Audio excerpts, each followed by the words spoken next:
시청자 여러분 안녕하십니까. 지금부터 정확한 안보정론을 시작하겠습니다. 자, 이번 시간에는 우리 국민의힘 관련해서 한동훈 대표의 이제 발언들, 특히 최상병 사건, 그 다음에 이제 김상훈 정책의장 교체, 이런 문제와 관련한 이 발언을 여러분께 전해드리도록 하겠는데요.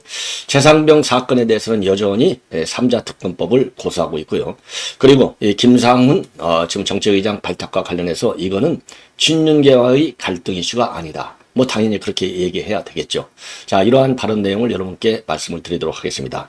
그 다음에는 말이죠. 지금 이제 유동규 전 본부장이 뭐 요즘 뭐 유튜브 활동을 굉장히 많이 해요. 본인도 하지만은 또 다른 유튜브들도 상당히 많이 나오고 있습니다. 전에는 이제 다른 유튜브 방송에서 독점적으로 이제 출연하고 방송했는데 이 활동을 굉장히 넓히고 있고, 특히 이재명 사건과 관련해서 지금 유동규 본부장의 발언은 뭐 절대적이지 않습니까? 자, 그래서 이화영 재판에서 김성태, 그 다음에 쌍방울 관련자들의 발언이 유죄의 증거로 인용이 되듯이 지금 이재명 재판에서도 유동규 본부장의 이런 발언과 증언, 이런 것들은 거의 다 유죄로 인정될 확률이 커져가고 있어요. 자, 이러한 가운데 지금 이제 최근에 말이죠. 권순일 전 대법관 지금 이제 검찰에서 소환 조사했는데 지금 국민들의 분노가 끊이지 않고 있어요. 왜냐? 지금 변호사법 위반 등 위반도 물론 관심거리가 하나이지만은 더 큰 것은 재판 거래 의혹이거든요. 그런데 이 재판 거래 의혹, 이거는 아예 지금 손을 못 대고 있다는 거 아니겠습니까? 왜? 법원에서 영장을 제대로 발부하지 않으니까. 예, 그래서 이 법원도 문제다. 지금 그래서 이 김명수 때는 뭐 또 그렇다고 치더라도 조희대 대법원장 체제에서는 달라져야 될 것이 아니냐. 이런 측면에서 조희대에 대한 불만도 커지고 있습니다. 이러한 가운데 유동규 본부장이 말이죠. 일부 유튜브에 나와서 하는 얘기를 보면 이거 재판 거래는 굉장히 어렵다. 이렇다. 왜냐? 당사자가 지금 권순이라고 김만배 딱 둘밖에 없는데 이거 알아먹을 수가 있느냐. 그런데 김만배가 뭐라고 하고 다녔느냐. 지금 2심에서는 유죄 받았잖아요. 300만 원짜리. 그거 대법원 가면 간단해. 아주 쉬워. 이런 얘기를 주변에 딱 하고 다녔다는 겁니다. 그 얘기는 자기가 권순이를 딱 조정할 수 있다. 거래할 수 있다. 이런 자신감의 발로가 아니겠습니까? 그래서 유동규는요. 이거는 시체 없는 살인사건이나 마찬가지다. 이런 극단적 비유를 하고 있습니다. 자, 그래서 요 내용도 전해드리고, 그 다음에 제가 아침 방송에서부터 여러분께 소개해드리려다 못했는데, 요 강천성 칼럼, 지금 이재명이 난이 만만치가 않다는 겁니다. 자, 이대로 가면 나라가 쫄딱 망하는데, 이재명이 난이 성공할 것 같지만 그렇게 쉽지도 않다. 그러면 한동훈은 어떠냐? 한동훈이 쉽지 않다. 이런 취지의 칼럼을 싣고 있어요. 자, 바로 엊그제 김대중 칼럼에서도 지금 한동훈 지금 굉장히 어렵다. 우리 국민들이 2번 검사 조건이 들어서는 것을 싫어한다. 그렇게 밝힌 바 있는데요. 강천석 칼럼도 이 강천석 칼럼의 주제는 이재명의 난에 초점이 맞춰져 있지만은 거의 비슷한 시각을 갖고 있는 것이 아니냐. 예. 자, 그래서 조선일보의 이런 칼럼의 기조를 우리가 이 관심 있게 추적할 필요가 있지 않을까. 이런 생각이 듭니다. 예. 그러면요, 지금 한동훈 대표의 이 발언인데, 우선요, 인사 문제와 관련된 것이 이제 하나가 있고, 그 다음에는 이제 정책 문제와 관련된 것이 하나가 있는데, 인사 문제에 있어서는 제일 중요한 것이 바로 이제 정책의 의장이 교체 문제였어요. 일단 정점식 의장이 이제 자진해서 물러나는 모양새는 갖췄지만은, 사실상 자진해서 물러난 것이 아니고 잘렸다. 이게 이제 전반적으로 국민들의 생각이고 특히 친윤계들의 생각 아니겠습니까? 그러다 보니까 친윤계에서 불만이 상당하다. 예, 부글부글 끓고 있다. 이런 보도들이 지금 많이 나온 바 있어요. 자, 그래서 이 친윤계들은 말이죠. 이거 한동훈 대표의 장악력이 상당히 좀 우려스럽다. 이런 지적이 나오고 있는데 이런 당 장악 우려와 관련해서 지금 이제 어제 말이죠. 이 황의조 전 비대위원장 지도부하고 이제 오찬을 했어요. 오찬 마치고 나서 이 기자들한테 뭐라고 얘기했느냐. 당 장악을 우려한다는 지적과 관련해서는 그렇게 호사가들이 말하는 것처럼 해석할 필요가 없다. 딱 잘라서 부인을 했습니다. 거부를 했습니다. 그러면서 이견이 있다고 해서 갈등으로 치부할 수는 없다. 함께 잘 해보겠다. 이렇게 얘기했어요. 근데 요 대목, 그렇죠. 뭐 이견이 갈등이 될 수도 있고 안 될 수도 있는 건데, 지금 이제 이번에, 지금 그동안에 이제 친윤이다. 이렇게 알려졌던 정점식 의장을 잘라낸 것은 이거는 갈등으로 대부분이 지금 여기고 있어요. 여기에 문제가 있는 것이 아니냐. 그래서 한동훈 대표 입장에서는 이제 갈등이 아니야. 라고 얘기할 수밖에 없겠지만은, 내용, 속마음이야 우리가 알 수가 없겠죠. 그러나 실제 속마음 입장에서는 언론 관리, 여론 관리 측면에서는 한동훈 대표가 당연히 그거 갈등 아니야. 이렇게 얘기하는 게 옳은 얘기겠죠. 그러나 속으로는 갈등으로 생각하고 지금 문제를 다스려 나가지 않으면 생각보다 더 큰 분란이 우려된다. 이런 지적도 상당합니다. 자, 그러면서 말이죠. 지금 이제 정점식 위원장한테는 이제 고맙다. 이런 얘기를 전했다는 거예요. 예. 자, 그러면서, 지금 정점식 위원장을 설득하게 된 것은 이게 이제, 이 전화를 통해서 얘기했다는 거 아니겠습니까? 변화라는 당원과 국민의 명령에 따라서 좋은 정책을 하겠다고 얘기를 했고, 그리고 이제 정 의장의 인품과 능력이 뛰어난 점, 그리고 누구나 다 함께 정치하고 싶어하는 분 아니냐. 그렇지만은 제가 변화를 보여드리기 위해서 그런 결정을 할 수밖에 없었고 그 뜻을 잘 생각해서 제가 우리 당을 잘 이끌겠다. 이렇게 언론에 발표를 했습니다. 자, 그리고요. 이제 새롭게 임명이 된 김상훈 의장의 지명과 관련해서는 황의안 비대위원장한테도 배운 거지만 나는 친소 관계를 따지지 않는다. 그리고 김상훈 의원은 개인적으로 가깝거나 우정을 나눌 기회조차도 없었고 또 지난번 전당대회에서 저를 위해서 뛰지도 않았는데 정책적으로 대단히 뛰어나고 안정감 있고 정책에 있어서 내로라 하는 분을 추천을 많이 받았다. 그러면서 이번에 발탁하게 된 결정적 계기는 지난 총선 때 선거구 획정을 할 때 일을 하는 걸 보니까 유능하고 안정감이 있다고 판단했고 그래서 우리 당이 새로운 변화를 위해서 출발하는 데는 같이 한번 해 주십사 간곡히 부탁을 드렸다. 그래서 지금 결론적으로 보면은요, 이 정책 마인드가 강하다는 얘기가 되겠고요. 그리고 이구동성으로 언론 보도를 보면은, 이분이 이제, 그렇게 성격이 까다롭고 원만하다는 겁니다. 그래서 대인 관계가 상당히 좋다는 거죠. 그래서, 왜냐하면, 의총에서 추인을 받아야 되는데, 별로 반대할 만한 그런, 사람들이 별로 없다는 거예요. 그 정도로 아주 대인 관계가 상당히 원만하다. 예, 그래서 전반적으로 보면요, 그런 품성과 그 다음에 정책관, 이런 점에서 점수를 많이 따는 것 같아요. 자, 그래서, 이 정도면은 뭐, 이제 친윤 입장에서도 그렇게, 그러니까 정점식 의장이 잘려 나간 거를 친윤 쪽에서 불만을 가질 수 있을지언정, 이 김상훈이를 발탁한 거에 대해서는 그렇게 큰 불만을 갖기는 어렵겠다. 제가 그런 평가를 해드린 바 있어요. 더군다나 더 큰 원인, 친윤들이 이제 반대하기가 어려운 원인 중에 하나는 지금 이제 저 김상훈 의원이 비대위원을 했는데 언제 비대위원을 했냐면 정진석 비서실장이 비대위원장을 할 때 비대위원을 했다는 얘기입니다.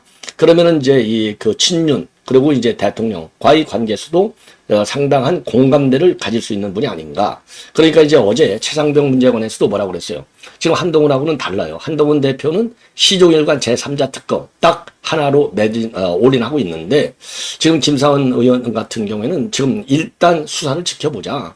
그리고 난 다음에 당의 입장을 정해야 되겠다. 그래서 지금 한동훈 대표는 저 앞에 지금 100m 앞에 나가 있어요. 3자 특검법으로.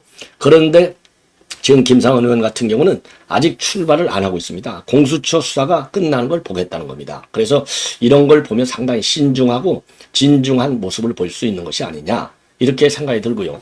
그 다음에 지금 이제 이 새로운 지명직 최고에는 김종혁 전 사무부총장 그리고 여의도 연구원장에는 홍영리 원장의 유임 그리고 전략기획부총장에는 신지호 전 캠프 총괄 이렇게 유력하다. 이런 보도가 나오고 있고요. 그리고 이제 3자 특검법과 관련해서는 어제도 뭐라고 얘기했느냐. 왜냐하면 이제 기자들이 물었어요. 김 의장하고 생각이 다르니까. 자, 여러 번 이 상황에 관해서는 필요성에 대해서는 내가 얘기한 거 아니냐. 그래서 제가 당내를 설득하겠다고 했고 입장이 달라진 것이 없다. 그리고 우리는 한 명이 다 마음대로 하는 민주당과 같은 정당이 아니고 당내 절차를 통해서 당 대표로서 설명할 것이다. 그래서 여기서 이제 당내 절차를 얘기하고 있어요. 당내 절차.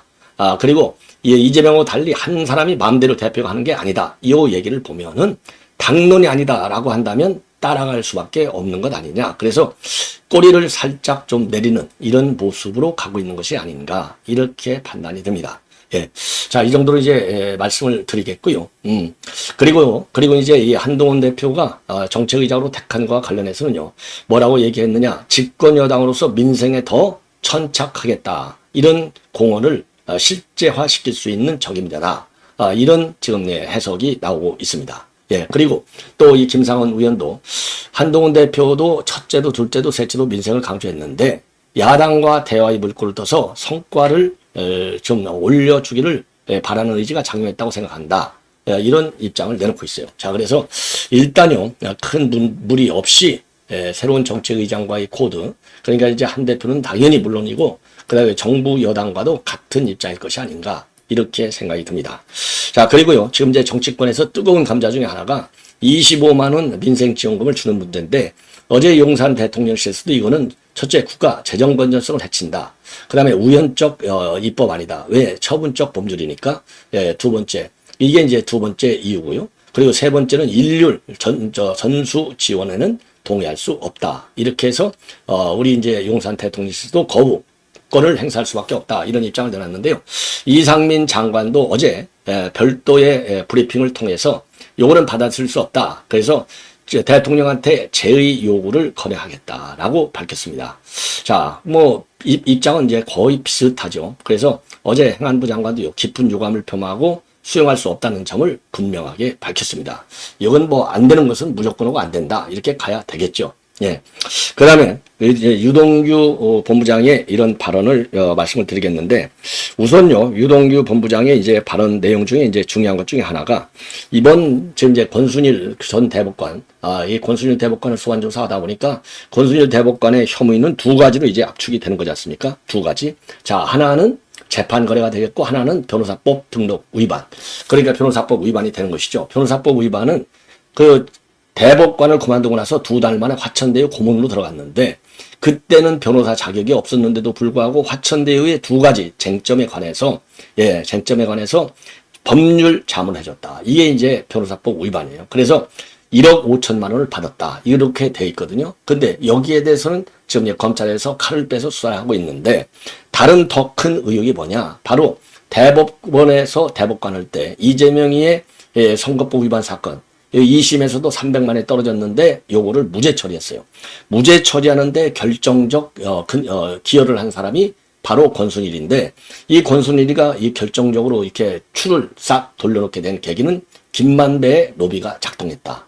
로비의 근거는 이 대법관 8번씩이나 집중적으로 면담하고 다녔다는 겁니다. 바로 대법원으로 직접.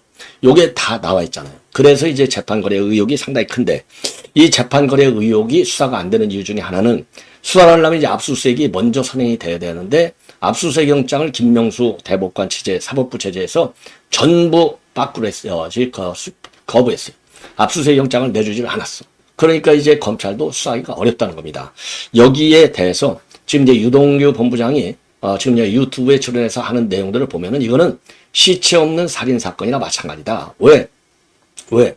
지금 이제 이거 딱 아는 사람은 김만배하고 그 다음에 권순일 둘밖에 더 되지 않느냐. 직접 접촉을 했으니까. 예.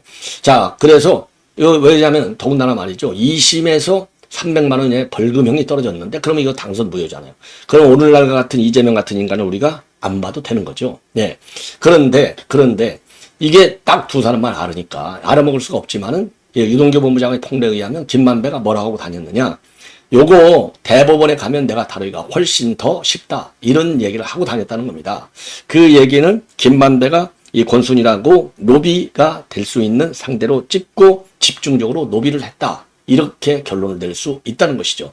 충분히 설득력 있는 주장이 아닌가. 그리고 이와 비슷한 주장은요, 이미 언론을 통해서도 보도된 바 있고 여러분께도 제가 말씀드린 바 있어요. 자, 그래서 이런 유동규의 발언, 유동규 본부장 발언을 하는 걸 보면 더하기 빼기가 하나도 없어요. 예, 아주 정확하게 팩트를 얘기하고 있거든요. 그러니까 김만배가 주변에 그 걱정하지 마. 그 대법원, 그 권순일 대법원은 내가 더 쉽게 할 수 있어. 이런 얘기를 했다는 거 아니겠습니까? 자, 그리고요. 지금 이재명과 관련해서 1심에서 말이죠. 이 공직법 선거법과 관련해서 변호사비를 얼마를 썼느냐? 180억을 썼다는 얘기가 있다는 겁니다. 그러면은 1심 판사한테 110억을 쓴 게 아니라 1심 판사와 가까운 사업체한테 180억 상당의 그런 프로젝트를 줬다는 얘기가 되겠죠. 예. 자, 그래서 요것도 앞으로 이 수사를 좀 더 해야 될 것 아닌가. 그래서 유동규 본부장의 이런 발언과 관련해서 유동규 본부장 스스로가 고발 조치를 하든가, 아니면 시민단체에서 이 1심 변호사비를 별도로 고발 조치하든가 해서 이재명의 새로운 죄를 또 축적시켜 나갈 필요가 있다. 이렇게 판단이 됩니다. 자, 그러면 말이죠. 맨 먼저 실체 없는 살인사건. 이게 이제 대법원 재판거래 의혹인데, 요거와 관련해서 유동규 본부장이 일부 유튜브에 나와서 한 발언을 여러분께 말씀을 드리겠습니다. 자신은 이렇게 된 거라고 자신관계에 대해서 이야기하고 있는 거거든요. 그런 입장에서 이게 만약에 이제 김만배의 조언대로 이게 문제가 되면 나머지는 몇 년 안 먹거든요. 몇 년 안 먹고 돈까지 조달할 수 있으니까 내 책임을 김만배가 자기 돈이 되는 거예요. 그리고 김만배는 잘 일이 없어요. 죽었다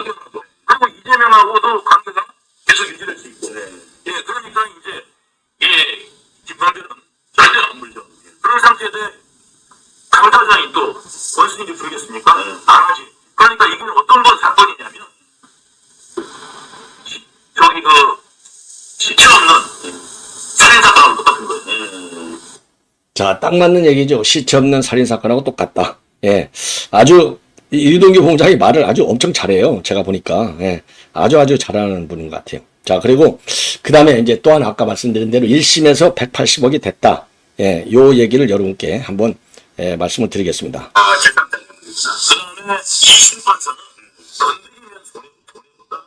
그리고 자기가 컴퓨터다. 2심에서 벌금 300만 원이 떨어진다. 사실상 2심에서 개정을 하면 3심 대법원 선고는 유무죄 판단이 아니거든요. 법적으로 맞느냐 안 맞느냐는 판단하는 거기 때문에 이 사실상 끝난 겁니다. 그래가지고 전현실 쪽에서도 이제 보궐선거 준비하고 문재인 정권 때 뽑힌 대법관이 이재명을 유죄를 준 거를 생각하고 있으니까 무조건 끝났다. 이렇게 이제 소문을 좀 나는 거예요. 근데 우리는 이제 한에서 비웃었죠. 그때 300만 원 벌금 나오고 난 다음에 대법원이 편할 수 있다 오히려 김만배가 그렇게 얘기했어요. 자신 있게 전선이 좀 그냥 의심의 여지도 없이 우리 쪽으로 갔다가 무죄를 준다는 거를 그 이야기를 했었거든요. 이거 보세요. 이거 보면, 예, 틀림없이 재판 거래가 있었다. 이렇게 추정할 수 있는 중요한 유동규의 이 발언이 되는 거예요. 자, 그래서 이러한 내용을 가지고 좀 우리가 문제시해야 될 것이 아닌가 생각이 들고 다시 한번 말씀을 드릴게요. 180억 정도 되었어요. 제3자. 그 다음에 이 친구한테 산업자금으로 180억 정도 되었어요. 제3자. 그 다음에 2심 판사한테 산업자금으로 180억 정도 되었어요. 제3자. 그 다음에 2심 판사는 자, 지금 여기 나오잖아요. 180억을 1심 판사 쪽에 180억을 넣어줬다. 요게 그러니까 제3자 뇌물죄가 된다는 것이죠. 그래서 이재명을 요건만 가지고서 별도로 좀 고발 조치가 필요하지 않나. 매우 중요한 새로운 범죄가 될 수 있다. 이런 점을 제가 지적하고 싶어요. 자, 그러면 마지막으로 말이죠. 마지막으로 지금 강천석 칼럼을 여러분께 소개해 드리겠는데, 제목이 말이죠. 이재명의 난은 성공하기 어렵다. 그래서 이재명은 국민 신망이 더 떨어져서 국민의힘 분열 기회만 지금 엿보고 있는데 웃기지 말아라. 이런 얘기를 하고 있고요. 그리고 지금 여권의 경우에 정권 재창출 굉장히 어려울 수 있다. 김건희 소동이 재발하면. 그래서 양쪽에 모두 다 경고성 메시지를 날리고 있는 것으로 보이는데 지금 핵심은 이 메인 쓰임은 뭐냐? 바로 이재명이 헛물 켜지 말라. 이런 내용으로 되어 있습니다. 자, 그래서 요 칼럼을 여러분께 자세하게 제가 소개해 드리도록 하겠습니다. 자, 나라에는 세 가지가 있다는 겁니다. 어디로 가야 할지 모르는 나라가 있고 또 어디로 가야 할지는 아는데 어떻게 가야 할지를 모르는 나라도 있고 그 다음에는 어디로 가야 할지 어떻게 해야 할지 다 아는데도 일을 시작할 동력을 만들지 못하는 나라가 있다. 헤매는 나라가 이렇게 크게 세 가지로 되는데 제가 보기에는요. 우리가 이제 세 번째 속하는 것 같아요. 다 알지만은 동력이 없어. 동력. 예. 자, 그래서 한 국가가 어디로 가야 할지 어떻게 해야 할지를 결정하는 것은 정치 영역인데 나라가 갈 길을 잃고 영병 기회를 날려보내는 것은 정치가 잘못됐다는 뜻이고 낡은 이념에 붙들릴 때 고장난 과거의 성공 과정식에 집착할 때 그리고 지도부가 지도자답지 못할 때는 국가가 헤맨다. 우리나라가 여기에 다 해당되는 것 같아요. 후진국은 늘 방황하고 선진국과 반선진국은 항상 바른 길을 가는 것도 물론 아니다. 한국은 헤매고 있고 20대 국회는 지난 5월 30일 문을 열었는데 2달 동안에 야당이 일방적으로 통과시킨 법률안이 몇 개고 6개. 예. 그 다음에 발의 처리한 특검안 탄핵안이 몇 개인지 헤아리기 어렵다. 지금 내 특검안은 9, 탄핵안이 7개라는 거 아니에요? 예. 그리고 방통위원장은 임명 하루 만에 탄핵안을 제출해서 취임 이틀 만에 통과시켜버렸고 야당의 일방 독주와 대통령의 거부권 행사가 멈출 전망이 없다. 1948년 5월 30일 헌법을 만드는 재헌국회가 처음 소집된 이래 처음 보는 국회다. 그리고 48년 8월 15일 대한민국 정부 수립 이후 처음 겪는 일이다. 나라가 가사 상태에 빠져 있다. 그리고 야당의 본업은 정부에 대한 비판과 견제인데 그 과정을 통해서 자신들이 대안 세력이라는 것을 국민에게 보여줘서 다음 선거에서 정권 교체를 실현하려고 하는데 민주당과 조국신당은 3년은 너무 길다라고 한다. 대통령 임기 만료까지 기다릴 수는 없다는 것인데 그 전에 정부를 무너뜨리겠다는 의도다. 그러니까 조국 같은 경우는요. 3년은 너무 길다. 특별위원회까지 만들었잖아요. 이게 탄추위라고 하는 거 아니에요. 탄핵추진위원회. 참 미친 엑스들이죠. 예. 그 다음에 특히 민주당은 이재명 대표에 대한 유죄 확정 선고가 내려지기 전에 정부를 마비시켜 대통령을 자리에서 끌어내리고 조기 선거를 실시하는 것이 목표다. 민주당은 소속 의원 상당수가 이 대표를 아버지로 우러르는 어버이 정당이다. 선봉인 개딸들은 이 대표 손끝만 바라보며 당내 모든 선거에서 90% 지지를 바치는데 현 사태를 이재명의 난이라고 부르는 이유가 바로 여기에 있다. 옳은 얘기예요. 자, 이재명의 난 성공 여부는 국민 호응과 상대 분열에 달려 있는데 가장 최근 조사에서 이재명을 차기 지도자로 꼽는 비율은 22%다. 최임 후 최저 지지도를 보이고 있는 윤 대통령의 기록 28%보다도 낮다.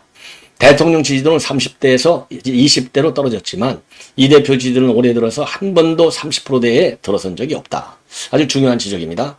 자, 이재명 당 지지도는 27%로 국민의힘 33%보다도 낮고 총선에서 의석을 휩쓴 인천 경기 지역에서조차 국민의힘에 34대 31로 밀리고 있다. 서울에서는 그 차이가 33대 24로 더 크다. 난의 지도자에 대한 신망이 없고 그 세력에 대한 국민 호응도 없다. 지도자를 이재명에서 다른 인물로 교체하면 국민 호응이 높아질지 모른다. 이재명이하고 민주당에 대한 낮은 지지가 대통령을 보호해주지는 못한다. 그러겠죠. 당연히. 윤 대통령은 2년 전 대통령 선거에서 1639만 표를 얻었는데 그 가운데 300만에서 400만 표가 대통령 곁을 떠난 것으로 추산이 되고 아직 남아있는 지지자들도 상당수가 적극적 지지에서 소극적 지지로 돌아왔다. 외면하고 돌아선 이유로 민생과 물가 다음으로 꼽는 것이 김건희 소동이다. 한때 적극적 지지자였던 국민들은 대통령직을 가족 기업, 패밀리 비즈니스처럼 착각하고 조신해온 대통령 부인과 부인 문제 근처만 가도 번번이 판단을 그르치는 대통령에 대해서 심한 좌절감을 느끼는데 이재명이하고 민주당은 대통령과 지지자를 묶는 이 헐렁한 고리만 깨뜨리면 난의 성패가 달라질 거라고 도박을 하고 있다. 지지자가 떠나지 못하는 이유는 7년 전 탄핵이 더 나쁜 정권을 불러들인 나쁜 탄핵이었다고 후회하기 때문이다. 이 대목이 굉장히 중요한 것 같아요. 우리가 지금 탄핵 다음에 문재인 정권 봤잖아요. 문재인 정권이 나라를 망가뜨렸잖아요. 안보 관계 무너뜨렸죠. 한미 관계를 갖다가 완전히 딱 균열시켜가지고 그 다음에 경제, 이 좌파 이념, 소득주도 성장 정책이라는 족보 없는 정책을 가지고 나라를 또 말아먹었죠.